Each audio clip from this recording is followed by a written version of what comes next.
Hello, everyone. My name is Kiko. I have been on a high raw vegan diet for over 21 years now, and I have an amazing guest today, Bianca.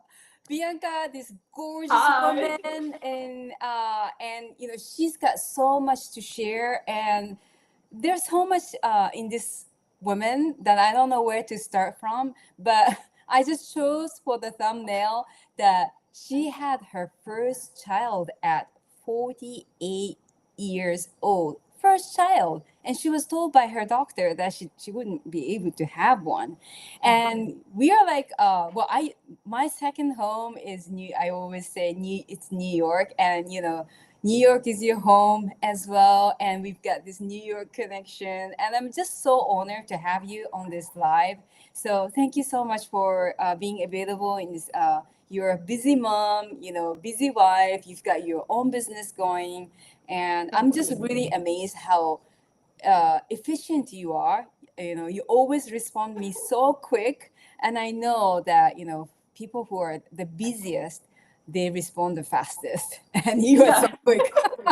Yeah, like I think this is also something about New York and also habits that I had before for my life. I know that like if I'm on there and I see that something comes in on my phone, I will really respond as fast as possible. Emails, I'm not so fast because I don't check them that often, but like social media, whatever pops in, it's I'm in action. I'm happening, like why waste your time and not do it now? Because then later you might forget.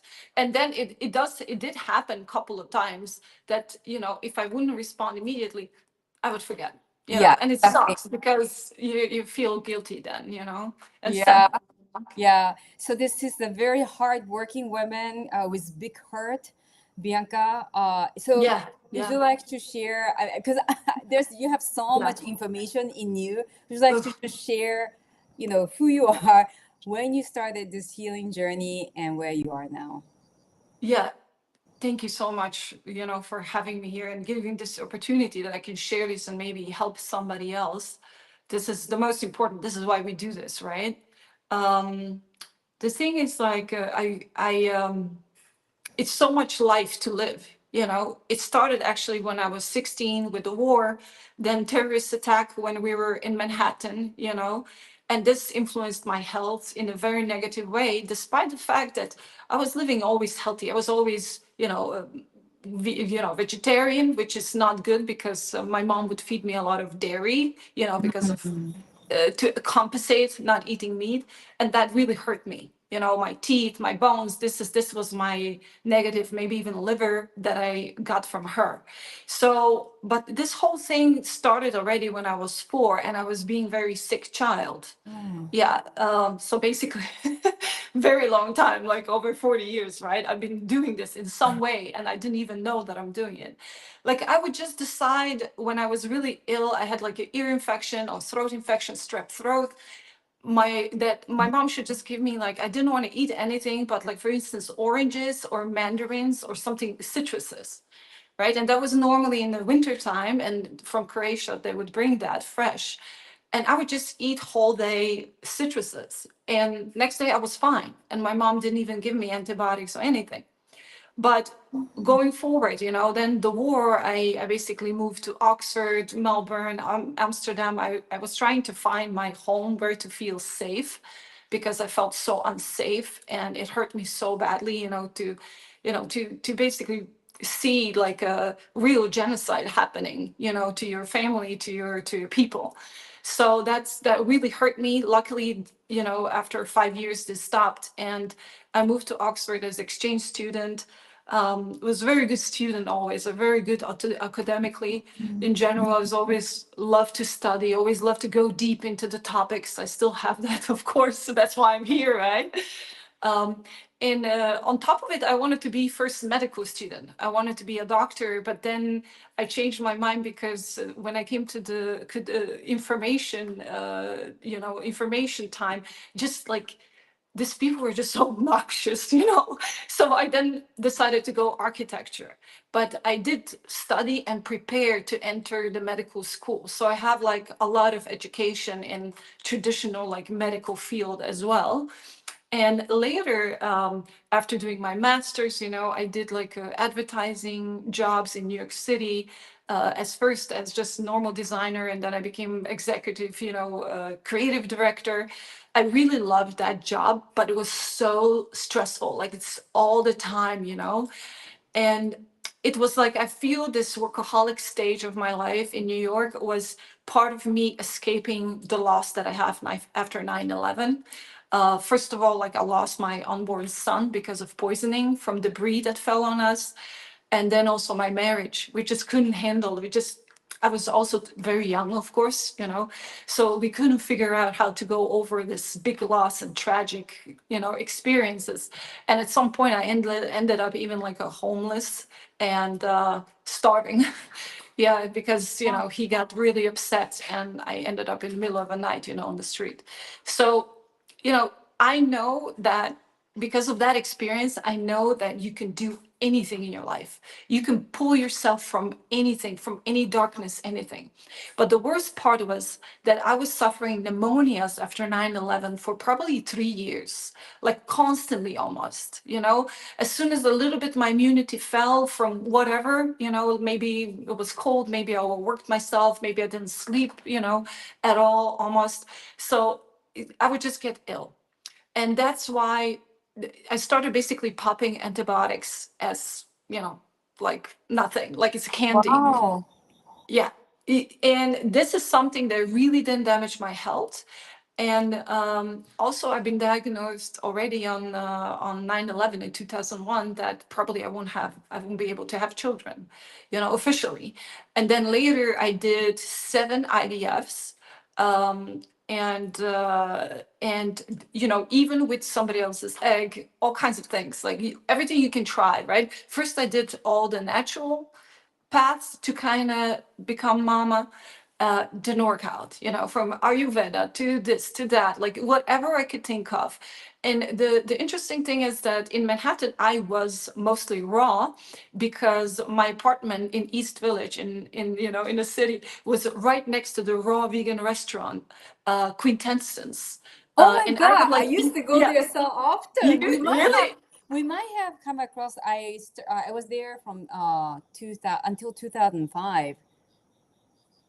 yeah, so this is something that kind of like just happened, and luckily I had enough resources at that time already to be able to afford, and like I was lazy, so on my way down to the work I would just stop there and get like some kind of smoothie or something and go. I did have a little bit of like a hiccup and I think addiction to the matcha. Because I love Japanese culture. I need to admit, the Really? whole Harajuku girls, all that stuff. I love this stuff, Yeah, all the you're like so yeah. characters. Yeah, you're very good in passion. Like you're very passionate. But it's. I'm sorry, I have to stop you because yeah, you've thrown so much information. You Yeah, wanted to become yeah, a doctor. You wanted to become an architect, and you became a yeah, creative director. It's like just yeah, for the career wise, you have done so much, yeah. right? Yeah, And I was studying a lot too much, and mm. then I changed completely direction, like, after my mom got ill. My mom got ill about, I think, 12, 13 years ago, something like that now, with diagnosed with third stage colon and ovarian cancer. And this is where all of like my knowledge from before, just to mention, when I was 12 years old, I found, there was no internet and stuff. I found in the what is the bookstore, book about macrobiotics. And I was 12 years old at that time. And Wow. I read that immediately and I wanted to try everything, So I started preparing food like that. And my mom was like, Jesus, she's going crazy, you know? What is she eating? The raw potatoes and cabbage and this and that, like I like sprouts. And, I was experimenting with that. And then later, maybe when I was 18, 19, I got next to the Budapest is a Gerson therapy center. Oh, So I got into that again. Okay. So this was like, I was doing other schooling, I became an architect, became like, I finished my master's in computer arts in Manhattan, all of this stuff. But I also, for instance, in Manhattan did the Reiki, master's studies. I always was interested in that thing. Right. mm. And you know, when you kind of like single and when you're young and you have a little bit more time, for me, it was always study, study, study, find this out, you know, learn about this, you know, and, in advertising business, I was working also for a lot for the pharmaceutical companies, and I had to study certain medications, certain vaccines, and certain things. And this is where my like ethical started becoming like it started becoming in a way like it became in a way of what I believe in and what I'm about, you know, and being vegan, right? And all of this stuff is basically came from testing on animals and cruelty. Yeah. And yeah, and I became vegan when I was 16, actually in Oxford, after talking to, I don't know, you're older generation like me, but like young people probably don't know, talking to a singer of Radiohead, Tom York, in just some pub. They were not famous yet. And he told me like, oh, I don't know why this conversation started. I told him that I'm vegetarian. And then he explained to me that he is actually vegan. He doesn't eat any animals. And this is first time that I learned about this. And then my friend gave me a book, a diet about New America, you Hello, know. husband. Yeah, that's my husband going to gym. Yeah. Say hi. Workout. Yeah, so you know, he also did detox specialist school, and he also been, you know, detoxing. He's like all about it. He's plant-based with some hiccups, you know, when he travels with his business. So I'm very proud of him too, you know. Oh, that's so Yeah. important. Of course. I mean, what else can he do, right? He's with Bianca, so of course. So he must be a Superman too, right? And Yeah. he is, for sure. He is. I Mm. must say like I'm so happy to have such partner and to have he's such a good dad. Unbelievable, unbelievable. Like I never expected, you know, like I sadly did not have dads who would be involved in my growing up. It was all about my mom. So now having somebody who is so involved into raising children, it's incredible. Love it. And he's Uh, also good. Great mama also. oh, I bet. I know that. Listen, he's just gonna pick up something to drink, and I think he's gonna go. Yeah. Is that okay? No, that's not okay. Yeah, okay. No, okay, forget it. I'll do mine. Yeah, he'll survive. He'll survive. So basically, oh my God, like we're so hot in here. So yeah, that's like a little bit of my life story. Let me actually tap myself a little bit. Um, and yeah, what would you like to know? Because you know, then I can go a little bit more into details about it.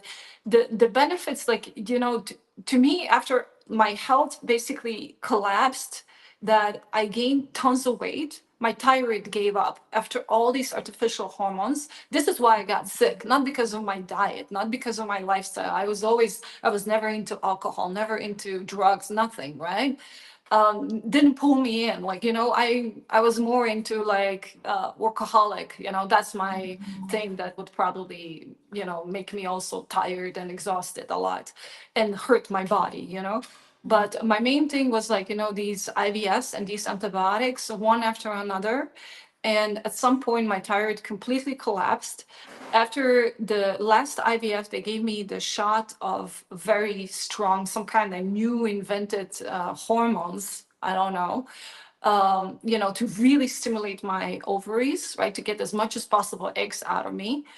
And you know, I knew better, but at the same time, the wish to have children was so strong How long ago was that I would do anything, you know. which year? How long ago was it?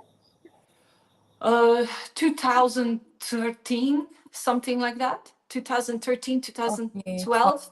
12 years Yeah, ago, yeah. yeah, about that. But at the same time that my mom was ill. So to continue that story in this story, so she actually, we went on because there was oranges in Croatia at that time. We went on super duper just orange fast with her for 2 or 3 months about, and I had like a doctor that was taking care of her. That it was my ex school friend, like from high school, you know. And he basically told me, you know what? I will let you take care of her and see what happens after 3 months of your, you know. And the funny thing is, I didn't know about Dr. Morris. I didn't know about, you know, I knew about Egret. I read about that, but I was more about Gerson therapy at that time. But my mom doesn't like vegetables. She loves fruit. So that's why we did only fruit, right? Only fruit. And after 9 months, I mean, we were checking every 3 months her tumor markers, how the cancer is spreading, what's happening in her body with this doctor, right? Who was my ex-school friend from high school. And he said, she's doing better. Just keep on doing what you're doing. After 3 months, Oh, her wow. tumor markers went down. And then after 9 months, the tumor markers were perfect. And she was pretty much healthy. It's incredible. And this is first time that I've seen this happen. But what I didn't know that I can apply this to myself, because I got sick at that time with, you know, these hormonal treatments. And my thyroid went completely like, the numbers were insane. But at some point, luckily, it went down to 9. And that's when my husband discovered Dr. Morse. And I listened to one video from Dr. Morse, right? I was like, of course, the fruit. What the heck is wrong with me? You know, the fruit is the magic. It can help me too with all kinds of things. It can help everybody with all kinds of health issues. You know, it kind of put together. I thought, okay, just it was coincidence that we healed her, maybe, you know, and so yeah, so then I started doing detox. From the stage, I gotta tell you, if at that point I think I'm gonna die, because my thyroid was really bad. I gained tons of weight in 2 months. I think 20 kilos. Wow. You know, I was like this, you know, like all of a sudden, you know, and here, like it was all swollen, this part, you know, so like almost like a goiter. And on top of it, I was so depressed. Every day I would wake up and thought about how I want to die today. No kidding. Of course, didn't eat Wow. much, but I was gaining weight, you know, didn't eat much, was gaining weight. Mm. And so I threw myself directly into this detox, no transitioning, but I didn't do something super crazy. You know, I did like fruit all day and fresh pressed juices to start my day, oranges, because I believed in oranges since I was a child. This memory came back, you Yes. know? Yeah. So I would do a lot of fresh pressed orange juice. And of course, because of my mom got healed also, we did a lot of oranges. So this is also Orangehelia, my nickname. You know, Yeah, that's I where it wanted to comes from. ask you this, so I'm so happy Yeah. that yeah, thank This you. is where this obsession with oranges is also happy fruit, because like, you know, I was extremely depressed, super sick, couldn't really walk properly anymore. And I forced myself, my dog would come to me and make me, you know, walk. So we lived in Düsseldorf at that time in Germany, which was like very dark, you know, but I still did it. A couple of times we would go to Croatia to get some sun, you know, on the beach and stuff. But you know, I was doing really well. But then after 6 months, there was a sale in organic store of grapefruits, organic grapefruits. And I bought 2 boxes of it. And I just decided, okay, I'm going to do just grapefruit juice for some time. Oh my goodness, that was a big mistake. I Really? finished in hospital, like almost from the fear. But then my husband said to me, I think you're just having a really strong healing crisis. So I was in bed with 40, 42 almost. It was between 40, 42, which is like degrees Celsius fever, which is, I was like I couldn't What? stand up, sweating. I was like swimming in my own sweat, so you know. That's so dangerous. 42? Yeah, it was really going up, right? What Wow. is that? 105 Uh-huh. over, right? Yeah. So it was really, really dangerous, but I decided to trust my body. The pains, I had stones coming out of my knees, the knee that I remember as a kid falling with my bike on and getting like a lot of damages, stones, little stones that probably when I fell, like, you know, were stayed inside. And that knee hurt me a lot, you know, that like, then I can tell you spider veins, varicose veins, skin, because my skin was, because of these hormonal treatments, I had like acne everywhere. I couldn't go out without the makeup. It was horrible, right? So all of this stuff I had to tell, like, I can't even tell you what was happening with my body. And 4 days, I could drag myself almost only to the bathroom and nothing else. And then all of a sudden, I started feeling better. and better, and started walking again, going out, added to my diet. I figured out, okay, I can't be doing any more this grapefruit juice fast anymore. This is too much for my toxic body, you know? And so as soon as I started adding all this stuff, I kind of started recovering, and I started feeling incredible, incredible, almost like going from, I don't know, 80-year-old body, 80-year-old old woman's body into 16-year-old old body. No pains, no nothing, totally happy. And yeah, I did this 6 months already, but this was like kind of like a very much on 6 months, like turning point. And I felt so good. I can't even tell you. Like it was incredible, and I felt better and better and better. Yeah, I lost a lot of weight. Of course, I was so thin that neighbors started talking that I'm maybe doing drugs, maybe I have cancer now, all kinds of, and people literally, when you're thin, then people will literally bully you. It's almost like, when I was overweight, nobody said anything. Yeah. No, and I was ashamed, so I didn't take almost any photos. I have maybe 2 photos, from that time. But then when I was thin, everybody was like, "Oh, are you okay? What's wrong with you? Why are you losing so much weight?" And of course, you have to explain to them, "Don't worry, I'm just, and yeah, it comes from the place of love, but it's so annoying." Yeah, It's so for some annoying. reason in our society, when you are thin, people can comment, but when Yeah. you're sick and fat, no one would say. Oh my It's God. rude to say something. Yeah, yeah, like it's incredible, like what I went through, like in this very thin time. But I went from 72 kilos to 53 kilos. So it was drastic. If somebody who didn't see me for a long time, of course, they were like, "Oh, what happened So to you?" within how many days, how many months? About 6 months. About In 6 months six was months. this. Yeah, 6 months. And it was quite a lot, probably because I pushed myself, like, like I always wanted to just, I don't know, just do what I feel like I need to do, follow my instincts and just go for it. Not, and of course, like I told you, like I've been homeless, I've been starving. So to me, I felt in my gut that this is the way to my health, that this is going to save my life. Finally, I find something that it makes sense to me, in every way, from everything what I knew from before, everything what I've seen in my life. So this is why I threw myself really into detox hard and survived. and but at the same time was not that drastic, because then I was doing again, like just fruits throughout the day, salads in the evening, and here and then I would just like do just fruit, when we would go to Croatia and they had this amazing watermelons, so 2 weeks I would just eat watermelons, so this Nothing kind of but watermelon. nothing but watermelon, yeah, for 2 weeks. Weeks. Wow. And then I did once I did 2 weeks apples, because of the liver, and also what is accessible to me, what I could get from the fruit, like I live next to the Alps, so now we're in Slovenia, so I live next to the Alps, and we still have apartment in Barcelona.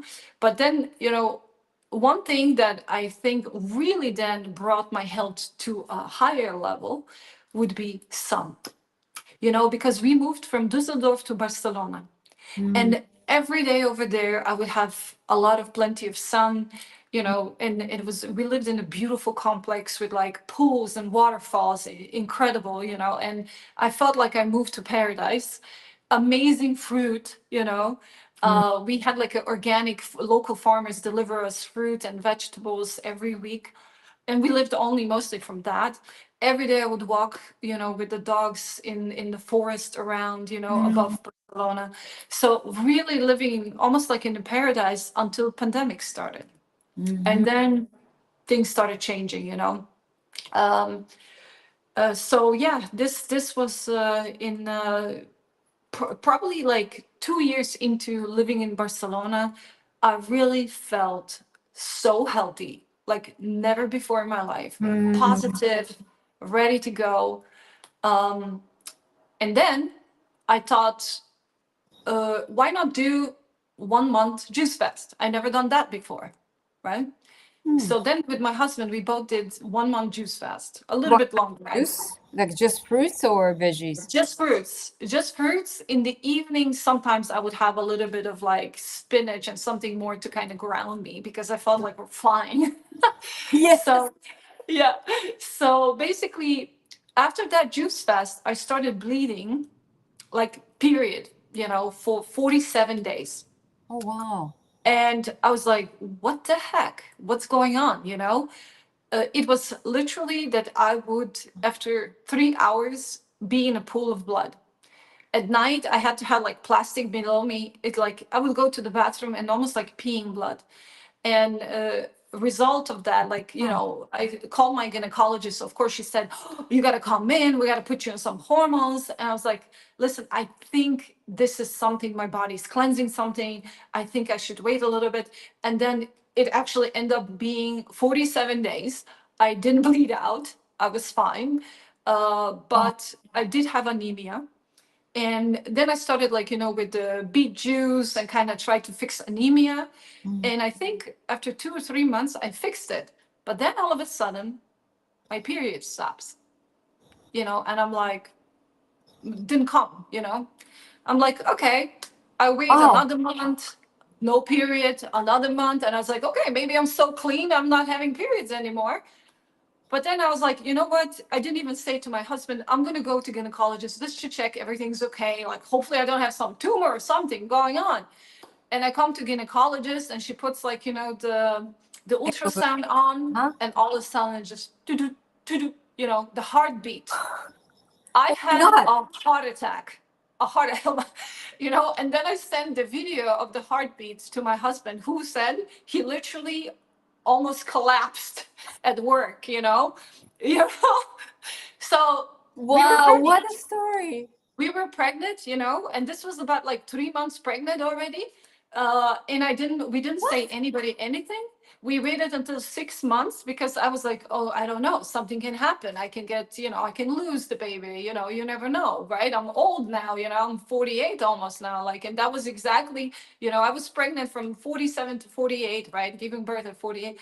And listen, I mean, it was incredible. Like, I felt so good. I was not sick. My belly was not like huge or anything, right? I thought like, I just get bloated or something, right? I had no clue what's going on with me. I just felt very good. I was still walking 3 hours in the woods and hiking and swimming and everything. Never had any sickness, didn't feel weird or anything. So, there was no signs of me being pregnant, really, right? Just my period was gone. No So, morning sickness. yeah, no, nothing. I'm telling you, like, even I was driving in the car, I went on a train, we were flying even in between, nothing.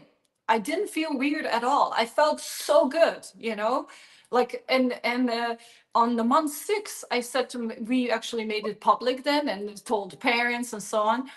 And the interesting thing is that, like, everybody was like, wait a minute, like, how is this, like, all of a sudden now you have the belly, right? All of a sudden it started to show, right? And I felt so good, insane. And I still kept on going or eating a lot of raw. I just added a little bit more avocado. I added fats, like good fats, right? Avocado. I started making my own coconut milk, and I made it like into, smoothies, and I was eating a lot of calories. This is where it started to show. Like, I was so hungry, right? I ate piles of fruit, piles of salads, smoothies, like, I think I ate about 5,000 calories. Really? Yeah, I have actually a video on TikTok. You can see what I was eating. Really, Wow. like, so much calories, so hungry. And also another thing is, like, I was sun tanning the baby all the time, whenever I can. And then we moved to Slovenia already because of the safety reasons. And I was sun tanning the belly as soon as I had the chance. I was sun tanning belly, and he was so healthy. Sadly, on the month 8, still feeling incredible, everything. I had a very emotional stress, something with my dad, also in this Dr. Morse community, it's some jealousy. One of my clients, I just had one chat with her. She's officially schizophrenic, and she took herself off the meds against my advice and had an outburst of insanity. I can't tell you, like writing me such hurtful things, reporting to Dr. Morse and Dr. Morse's team. Dr. Morse didn't know anything, but Dr. Morse's team did not come to me and ask me, is this true? Is what's happening? And after that stress, my whole pregnancy started to decline. Like it started to feel really bad. my. I'm very emotionally, like to me, like emotions and, it gets to me. Like I feel that like, the emotions are the trigger for my illness always, even physically, physical illness. So this is something that really then got to me. And then, after me being trained, I was training myself and my husband for 6 months to give birth at home in water, all just us with the doula and the midwife. But sadly, it was a rescue mission. All of a sudden, I got contractions, but I didn't open at all, nothing, so they literally had to save our lives. I don't know. I feel that really it was angels watching over us. There was all the time, I remember now, 444. I had this number 4 appearing everywhere. I was in a room 44. It was 444 hours when things happen, all these things. They could barely, like the surgeon lady who did the C-section, she cried afterwards from the stress. They could barely he was wrapped inside of me with the umbilical cord 9 times around his neck, Oh around my his God. arm. Yeah, he couldn't move inside of me. So he started starving, he couldn't move inside of me. So then they basically cut me a little bit more than they should, so recovery, luckily we know how to recover. So that was good part, that I knew how to recover from C-section pretty well. And I didn't give up on breastfeeding. I was like, I'm going to breastfeed. I'm going to breastfeed. I'm going to breastfeed, And he couldn't, because he was so weak. He couldn't suck, he couldn't suck. So then after 3 days, I had this mastitis. Luckily, the fruit helped again, and sun tanning, my breast, because it was also the sun. And then he started slowly sucking. And then by month 1.5, 2 months, we were all about breastfeeding, and life was paradise. Okay, so you had a C-section at 9 months or 8 months? Yeah, it was 8. It was 10 days before the due date. Okay. Yeah, 10 days before the, and I have to tell you, at first I was like, oh, I'm just having like, digestive issues. I didn't realize that I have, that I'm going into labor. But basically I was not going into labor. My body just tried to squeeze him out, but I was close. So it was just like, in nature, honestly, we would probably die, both of us, right? Because how do you gonna deliver the baby that you cannot push out, right? Yeah, And you 9 times strangled around his neck. Yeah, he was really trapped in there. I mean, he was probably a very active baby. Knowing him now, he's athlete of another world. This kid, it's just, I can't tell you. Like, first of all, he's extremely healthy. He That's does get plant-based meals. In the kindergarten, we had to, sign everything for that, sign our lives away. Luckily, there's more vegan kids in the kindergarten. So, but like I don't let him like, oh, don't eat that. I don't freak him out. I let him try something, and he naturally chooses good things. He has a very high developed taste for fruit. So if it's like tons of candy available, and I don't know, and real cheese or whatever, what other kids, for instance, eat outside when we hang out with other kids, he will naturally go after fruit. He doesn't even care about, the other stuff, right? Or he tries it and then he spits it out and he goes after fruit. It's unbelievable, like how that stayed with him. And hopefully, he doesn't know any, I didn't explain to him yet about suffering of animals or anything like that, which is my reason why I'm, vegan, and you know, why I don't wear any leather or anything, like, you know, like for already for 30 years, right? Almost. So Yeah, thank you so much for being vegan yeah, and, you know, voice yeah. for Thank you. I mean, it's been rough. It's been rough in between, as you know, because people just don't understand, and society is not made that way, and they feel we're like weird, while we're totally not. You know, we're totally normal people who just care about the animals, and we adjusted our lifestyle to that, as you know. Was your But husband vegan when you guys met? no, no, not at all. But he let me take him to Angelica's Kitchen for a first date. I Oh, don't know if you know, that's one of the first vegan restaurants in New York uh-huh. City. It was Yeah, not that it far wasn't from it my home. macrobiotic Yeah, based? no, it was not, but they had very healthy choices, very healthy Yeah, I plant-based. do remember. And then the second date we had, it was quintessence. Ah. I think he told me he had diarrhea afterwards later. But he did it, you know, he did it. He went with me. He was very open-minded, you know. And one thing, his mom is from Indonesia, and she rescues Wow. dogs. And I knew that if I make this connection, because he's already compassionate to animals that way, you know, his mom taught him that, that, you know, and also, you know, Indonesian people don't use a lot of dairy or meat or anything, right? So he was already a good candidate. I knew immediately, you know, I was smart like that. So yeah, so he's plant-based, but for instance, now he eats a lot of nuts and seeds because he's training. As you saw him before, he was running to the gym.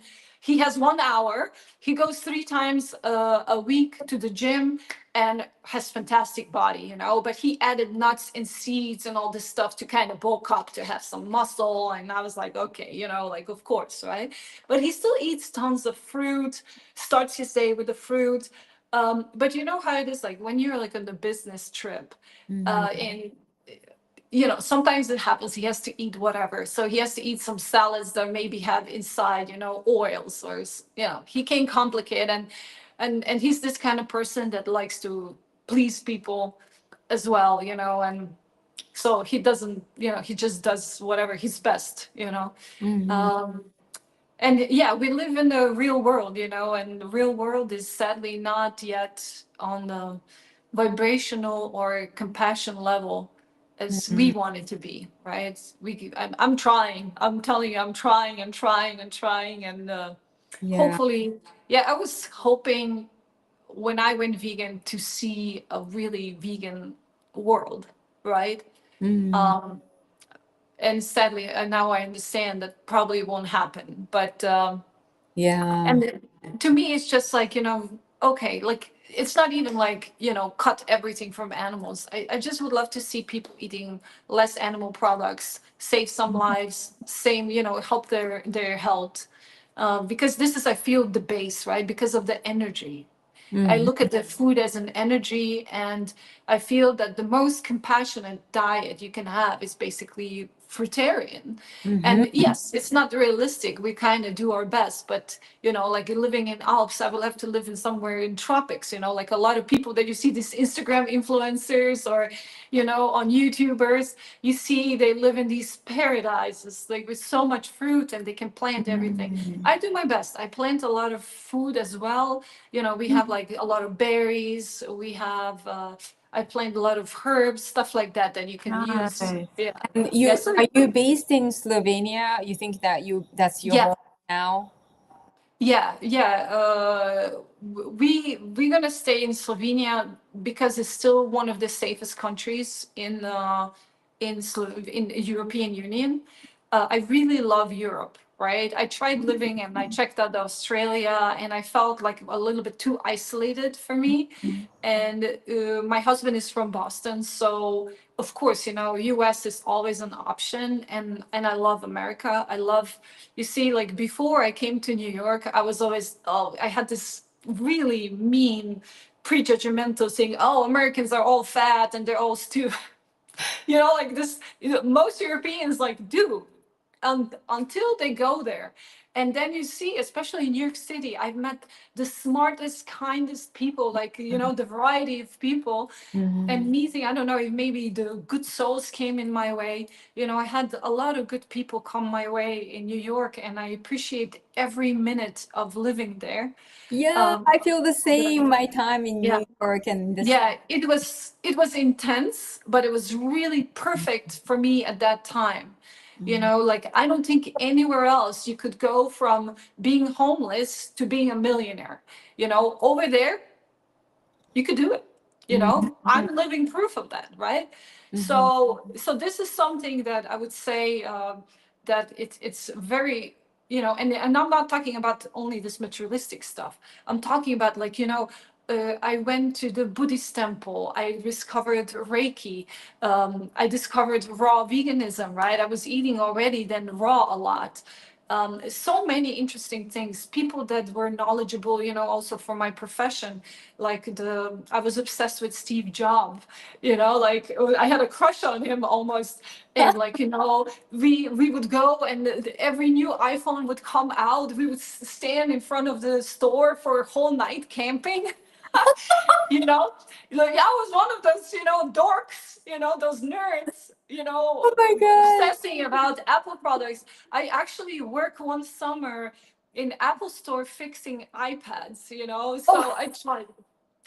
I'm not gonna even go there. I tried everything, I could, just to see, what I'm able to do, what I can do. And it was a lot of fun. Living there was a lot of fun. All the parties, all the hard work. Like, extremes. You work for 16 hours, and then you have 3 hours to sleep, and you go instead outside, and then whole week I wouldn't sleep. It's just work and party, work and party. Yeah, This is but one of the, good connection with you. Like, this is our first time. We've been messaging back and forth before, but this is the first time, and I, always felt some kind of connection. And to me, like, New York I would not wish to go back there anymore. I could yeah, work same. there, yeah, but that time that I spent was perfect. Just like you said, like exactly what you said is what I have experienced as well, and it was just every single moment was just so precious, so intense, but so precious. Correct. And that I think we have this connection, and I think we are the same age. So Yeah. are you turning 51 this year, or 74. I was and born. which when were you born? Which month? April 28th. So you're 51 this year. Yeah. Yeah. Okay, so I'm Yeah. born in November, so soon I'll be turning 51. So we are. All right. Yeah, we're then the same generation. Same. It's interesting. Probably Yeah. experience similar things in life. Yeah, and so we That's are. so cool. You were born in the year of tiger, right? In the Chinese Correct. calendar. Yeah. I feel I'm a little tiger. There's a little tiger running inside my body, and just, like, sometimes. Yeah, I love it. Love it.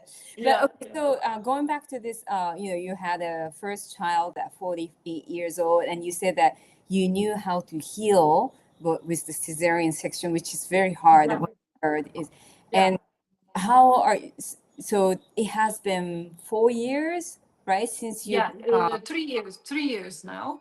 3 years, a little bit over. Honestly, it took a toll on me. My health did, it took a toll on me. I can tell you that. How I see this, that it took very slow. I lost all that extra weight that I have, and I didn't have a lot, right? I think 16 kilos. So it was slow process. Also, in between, it was really good until month 9, and then somehow I started kind of feeling worn out, a little bit more than before. And another factor was here, we moved in between. I had to clean the whole house. It's in Slovenia, it's not like, for instance, Barcelona, that you can just hire somebody that helps you all day long, with the baby and cleaning and cooking and everything, and whatever you have to do. Even if we don't do almost any cooking. But it was just too much. It was too much. And then I got pneumonia. at some point. I think it's just from exhaustion. And also, I had, again, some disappointment in my life, big disappointment. I felt that my dad is not helping me how he could. And it really hurt me. Again, he let me down, as he did when I was a child, when he was traveling and working and, whatever. So I had some disappointment, and that kind of triggered again this immunity drop, and was also very long, wet winter, very cold and wet and snow. And so there was another, it was other factors. So everything combined, I had all of a sudden pneumonia, and I haven't had it since 2002, right? Um, and then I knew what to do. Luckily, I was drinking 2 weeks only orange juice and pineapple juice. Luckily, I could get good, decent pineapples. So I was just drinking this juice, and there was a little bit sun here and then popping in, like it's almost like universe was helping me, you know. And after 2 weeks, I was fine. But they wanted to keep me in hospital. It was really bad. They wanted to keep me in the hospital. They wanted to give me, antibiotics, all this stuff. You're So you stayed in a exhausted. hospital for how many days? Oh, I didn't go in. Oh, you I didn't. signed that I don't want to go. I signed in that I don't want to go, that I'm taking responsibility for my own health. And I went home, and I prayed that again, that I did the right thing, that I'm going to be okay. And I was okay. I'm gonna Yeah. stop you because Yeah. this has happened to me in a different sickness. But how did your husband react to that? What was he? I mean, he must have been so worried, right? Did he wanted you Yeah. to be hospitalized? Listen, the thing is, he felt probably guilty a little bit because, he was focusing already now. I mean, his job is very demanding. He travels a lot. And on top of it, when he's at home, he's really working. It's just, I'm alone. But now since then, we decided that he will take him to kindergarten, because I was also working at night. I started working and everything that was additional. And because it's mostly Americans, I work at night a lot, right? So then we decided that I can sleep a little bit longer, and he will take him to kindergarten and give him juice and fruit. So I always prepare all the clothes for him before I go to sleep, and I prepare the juicer and the fruit and everything. So, and then he feeds him in the morning, and takes him to kindergarten. And that actually helped me then get a little bit more time to rest and to have for myself a little bit, right? And also, he started kindergarten, right? Because I wanted to have him at home until he's 3 years old, just take care of him myself. And, but honestly, I just felt guilty at some point because, I don't have mom around, I don't have dad around, there away. His family is in Boston, mine is like far away. So it was, because we moved here, there's not a lot of friends, there was no help. I couldn't hire people to help me really in the beginning because I couldn't find anybody. It's a little bit different system than in New York, where you can get anything, anytime. So it was just really me by myself with a baby, whole house, 2 dogs. So you can just imagine, and trying to work and help others on top of it. So it was very exhausting. And then with him, taking care of him in the morning, and kind of he pitches in also on weekends a little bit more, then it's good. I could recover faster, and I started, I got out of this exhaustion time. But it's interesting because when I was 8 months pregnant, I said, oh, if this is like this, I could have 10 kids, no problem. I can keep going. Yeah, and then life But happens. then because of this postpartum, right, and post what was happening afterwards, I just knew, okay, this is a little bit different ball game, you know. And we were thinking about having another one, but honestly, just too much. It's just, I don't know. I'm just too tired, If it happens, it happens, but I'm keeping him in the other room. He has to sleep in the guest room mostly. And he's traveling a lot, so so it's like, yeah, this is the problem, because like he does travel a lot, 1 to 2 weeks per month, right? So it's basically half of our life he's Oh, traveling, more or wow. less. So then I take care of the little guy and dogs and home, and we have something else happening right now. My dad had a stroke, and he lives away, so I have to take care of another home and him a little bit more. And we were actually over there in my parents' home, because I don't know, like my mom, after healing her during the pandemics, she left us in 2021. And I honestly thought that her cancer came back. But after autopsy, it was actually she had 3 strokes and one heart attack that took her to the other side. So you can just imagine, this was another thing that broke me to pieces. My mom was my everything. She was like my sister, because I'm a single child. She couldn't have other children. So she lost two boys. So, you know, she was my everything. Like, we were working together. She was taking care of my, administrative stuff. She was my best friend and mom, and supportive of everything. All my crazy stuff that I did in my life, she was supportive. So now losing her, I was like, what the heck happened? So, and then, they told me one thing, there was exactly during pandemic, they had a lockdown for 6 months. And I think she got pneumonia from the mask. She didn't listen to me to wear it here, underneath. She wore it always, and I think that's why she got pneumonia. And then they gave her 5 antibiotics, and somebody in the lung department of the hospital was diagnosed with COVID, and they gave everybody, what, and I think that's what influenced. I tried to bring her to Barcelona last moment, and she was doing really good for 30 days on juice fast and everything, but then just it was too much toxins inside her. I couldn't do anything, and You've we done lost her. so much for her, I'm sure, and I'm sure she Yeah. felt that. Listen, went through a million times what could I do better, but I couldn't come. Like, when she got ill with pneumonia, I immediately said, Mom, just come here, just come here. But because of the pandemic, it was so complex, I didn't want her to get, so she had to go to do the test. And then my dad didn't let her go. Are you crazy? You're going to get ill. This is dangerous. You're already ill, but now you're going to go on a plane. And by the time I could come and pick her up from Slovenia and bring it to Barcelona, it was just too late. If I know that I would have a little bit more time, if I would have extra 3 months, I would could be able to fetch her 3 months before. She will be healthy and alive now, for sure.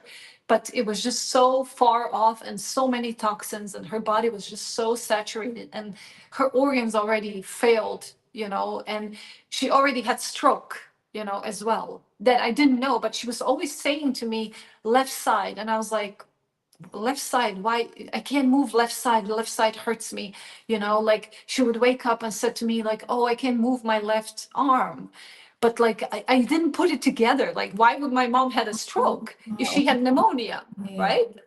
So it was just crazy, like, thinking back, like, you do your best at this every moment. And Yeah. I also, like, just, there is also God and the universe, and certain destiny of each soul, that has to go through.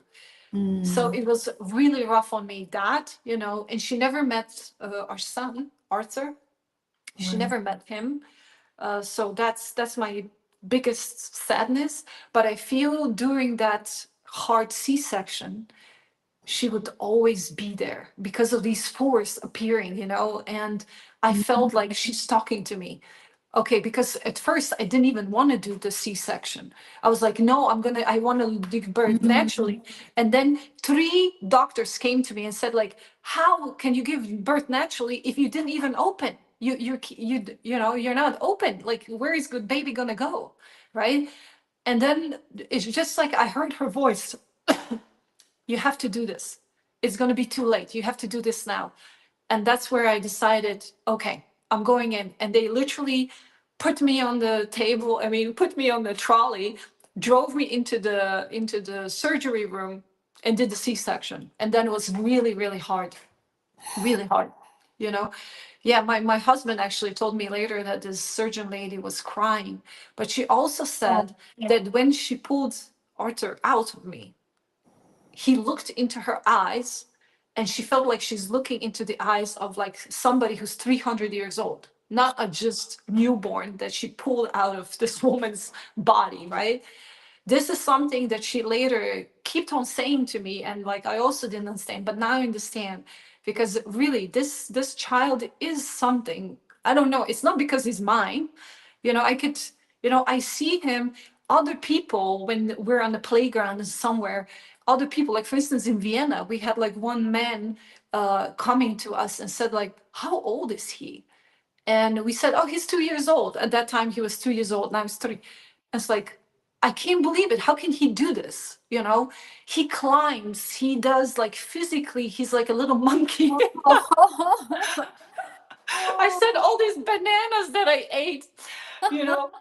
Really, we actually just signed him into gymnastics with one of the Olympic winners here in Slovenia, because he said like, you have to put him like, he's going to be privately trained, and because he's just so unbelievably athletically able. I was never like that. I was pretty good in sports. Like I love tennis, but I was more an artist, scientist. I see myself archaeologist. I was dreaming about being doctor. My first wish was to be vet because I really loved animals. So Oh my God, Bianca, you're Yeah. full of life. Crazy stuff, right? That's amazing. I have been following you on Facebook, and I was always amazed. Like, I saw you moving to so many places, and you just had a newborn baby, and I see. I remember. I think it was like a Christmas time. You have managed to decorate your room, and I'm thinking, and I think at that time I was moving from Paris to Tokyo to Kyoto.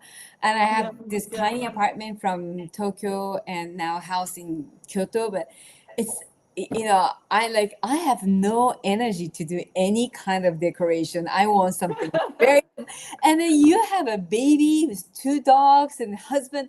I'm like, how does she do it? And I think you were injured also, like you're tall.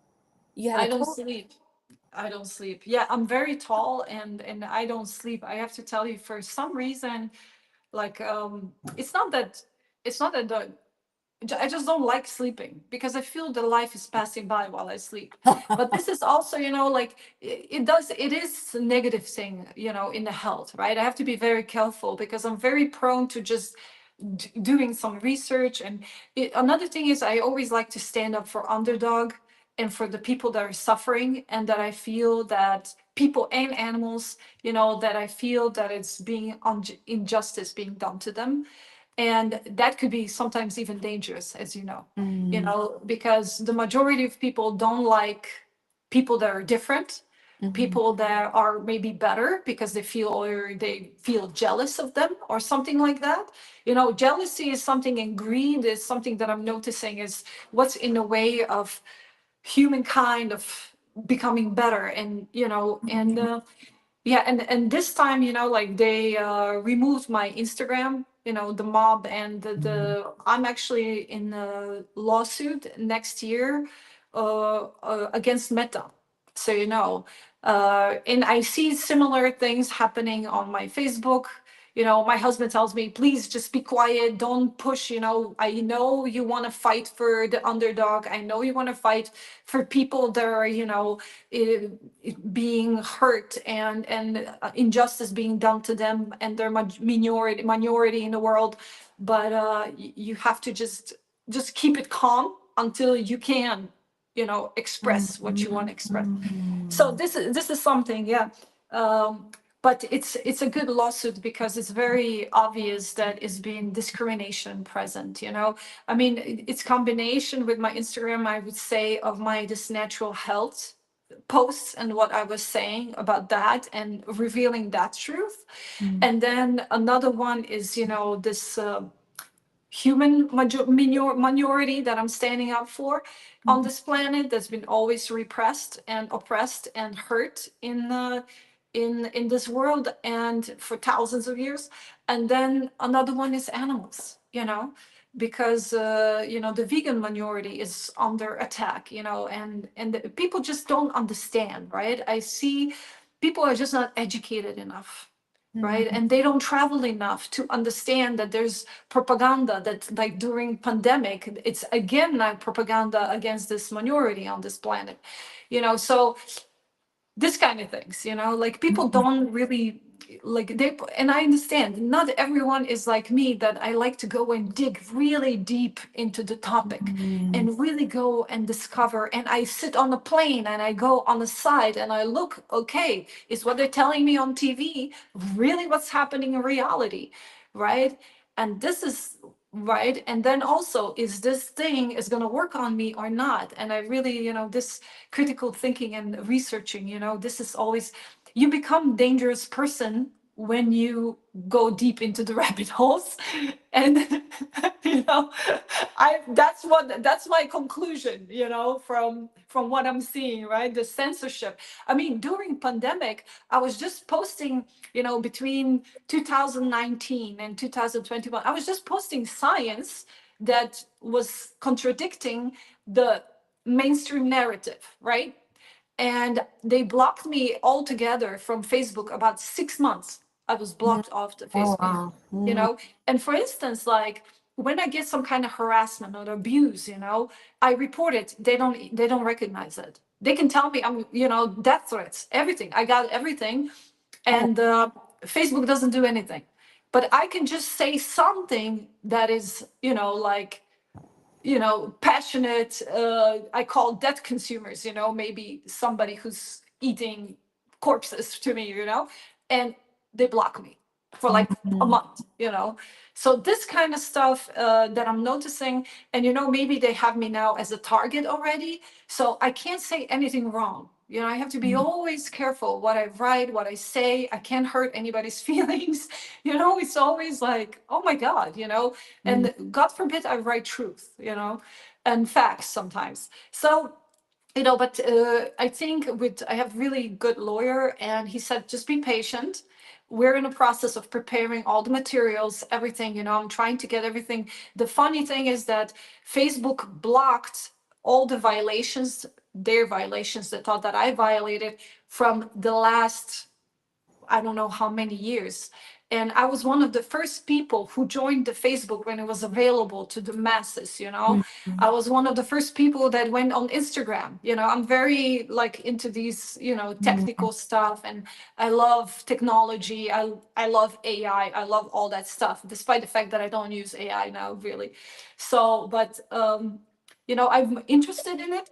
I learned about it, but so this is something that we'll see what happens. But I know that he told me I have like really really good reasons to kind of win the lawsuit big time, and gain also something out of it.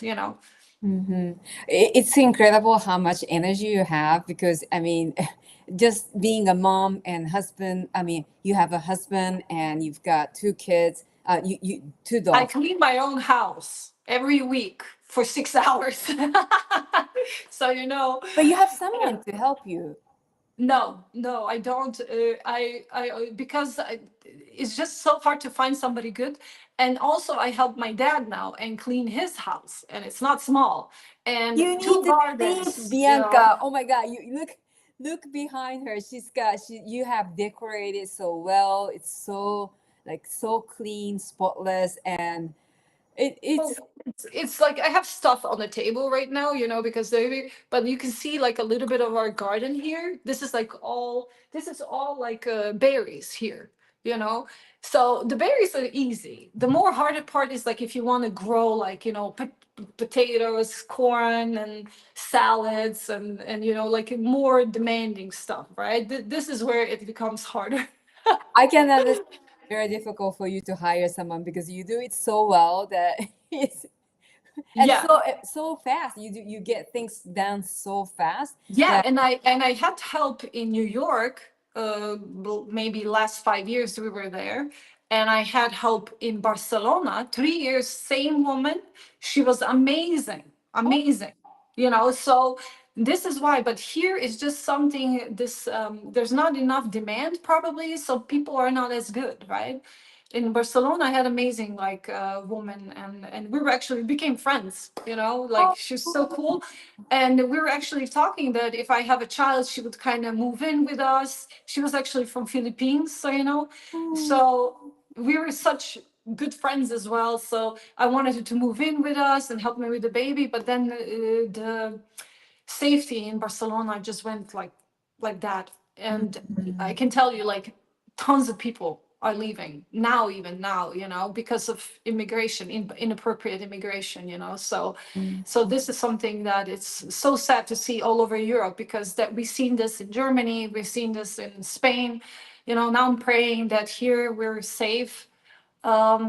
You know, but still, like, I went to, you know, like Poland, Hungary, Slovakia, Croatia, Czech Republic. These are nice, now the safest places in Europe, you know. And hopefully, you know, things start. I see Sweden working on it, Germany working on it, reversing the mistakes they made, you know. So hopefully this will sort out. yeah, the And safety is so important. I mean, that's the reason that I'm back in Japan. And yeah, you yeah, cannot, yeah, replace safety with anything else. So, listen, when my boy grows up a little bit, I want to go to Japan with oh him. So, you know, yes, and you're gonna be like, I'm gonna bother you. Like, this you is my, gotta tell us where to go. Come and join us. Come with us. oh my You God, it'll know. be so much fun. Yeah, Yeah. yeah. I'm Even, waiting for him to grow up a little bit so he can actually realize, you know. And then I would love to travel with him if we can, you know. If you know, if the husband might come along or not, I don't know. You know, we'll see how he's busy or not. But well, I he might be definitely want to. interested in like exchange students. I don't know, you know, we have quite Yes, good absolutely. universities. Absolutely. Listen, absolutely. You know, like, I want him to be a worldly person and to, you know, to be open-minded and kind and compassionate, you know, and be a little bit like his mama, despite the fact that he is a lot like his dad. Like, he's like a, you know, light version of my husband, like a mini Oh, husband, but with my colors. oh my Yeah, God. and yeah, and one lady who hasn't seen him, like, he's 3 years old now, and she knows my mom. She told me his smile and is exactly like my mom's smile. Like, this part of his, you Oh, know. wow. She said, like, I can't believe it. It's almost like looking at Marinka. My mom is Marinka's name, Maria, Mary. So basically, like, it's Oh, almost as looking at her when he smiles, you know, the same smile. So this is really nice to hear, you know. And so beautiful. yeah, Uh, yeah. So this is really, like, you know, I hope he has this you know, this strength that she had. You know, she was also like, I almost feel like she was a single mom with me, but despite the fact my dad was around on weekends and occasionally and stuff, I really feel that, you know, that she was the one who was pitching in everything, and also had like a full-time job taking care of the home, you know. wow, We just had like you. cats at the time. Yeah. Yeah, so Wow. very hardworking woman for sure, and Yes. successful as well, you know, So as well. yeah, you have learned so much from her. I Yeah. can see. It's been over 1 hour. It went so quick.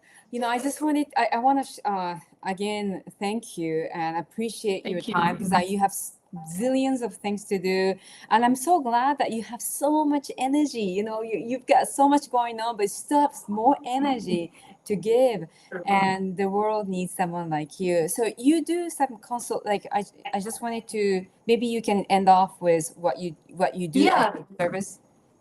you know what, I consult people, basically nutrition, iridology, emotional support.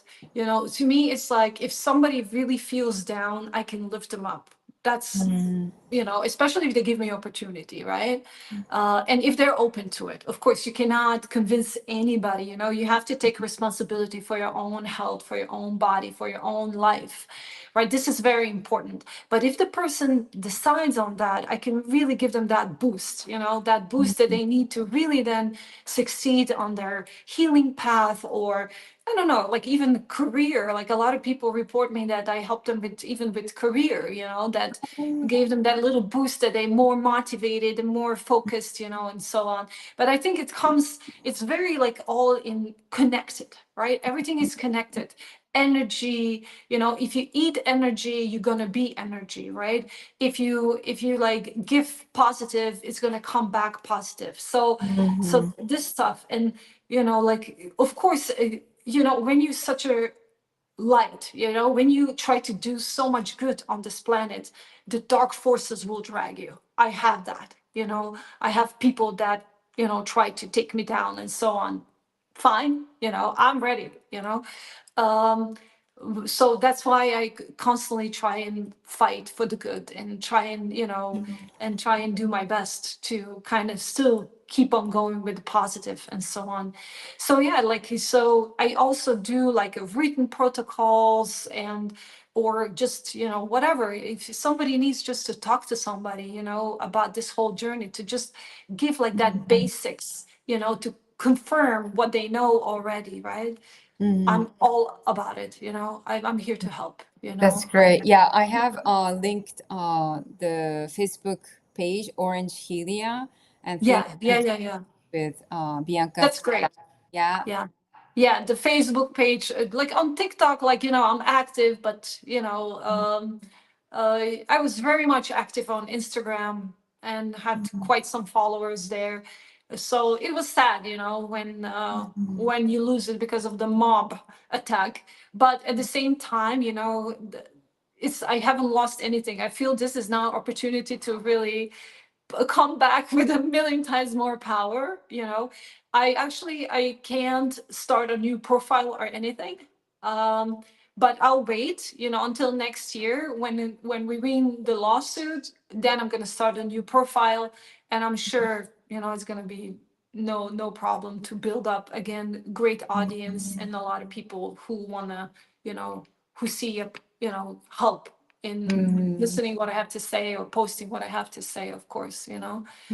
Um, yeah, I do like also with addictions, I'm pretty good because of uh, I did suffer for a while anorexia in my life, very short time. It was not intense or anything, but I know now, looking at a lot of people that I meet, you know, suffering from that, or bulimia or anything like that.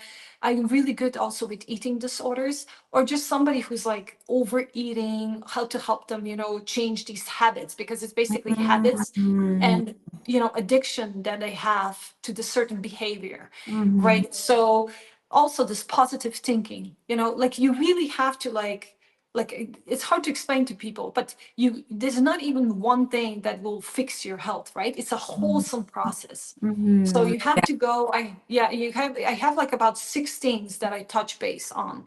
So diet, of course, is important.